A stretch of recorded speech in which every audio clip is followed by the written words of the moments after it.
इससे कोई फर्क नहीं पड़ता कि कुर्सी पे आज कौन है और कल कौन होगा, और हम फिर उन अवानों में बैठेंगे।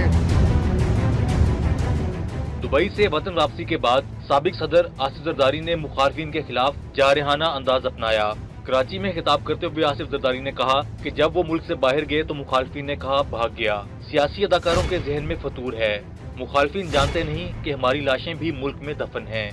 भोले वाले दोस्तों को या फिर कहें कि सियासी अदाकारों को भी ये कह देना चाहते हैं कि जब भी मैं मुल्क से बाहर गया हूं, जब मैं प्रेसिडेंट था तब मैं मुल्क से बाहर गया तो ने कहा ये भाग गया, मैं इस दफा मुल्क से बाहर गया तो कहा ये भाग गया।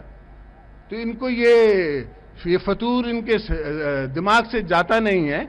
उनको ये नहीं समझ आती कि हमारी तो लाशें भी यहीं दफन होंगी भाई, हमने तो गड़ी खुदा बख्श में दफा होना है। साबिक सदर ने कहा कि इस बात से कोई फर्क नहीं पड़ता कि आज कुर्सी पर कौन बैठा है और कल कौन होगा।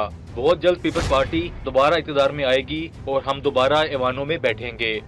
पाकिस्तान को हम कैसे अवाम को, हम कैसे मजदूरों को, हम कैसे हारियों को हम अकेला छोड़ दें कि ये सरमाएदार, एक खानदान सरमाएदार जो हैं उन पे जुल्म भी करें, राज भी करें और सिर्फ एक हड्डी करते चलें।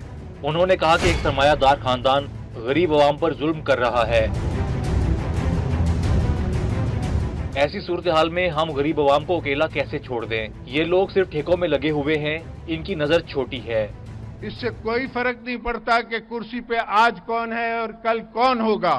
इंशाअल्लाह आप देखेंगे कि इन एक दिन आएगा, अवाम की ताकत दोबारा पाकिस्तान में उभरेगी और हम फिर उन अवानों में बैठेंगे और हम फिर हुकूमत करेंगे। साबिक सदर ने कहा कि शहीद मोहतरमा बेनजीर भुट्टो आज भी हमारे साथ हैं। वो मायूसी का नहीं बल्कि उम्मीद का प्रोग्राम लेकर वतन वापस आए हैं।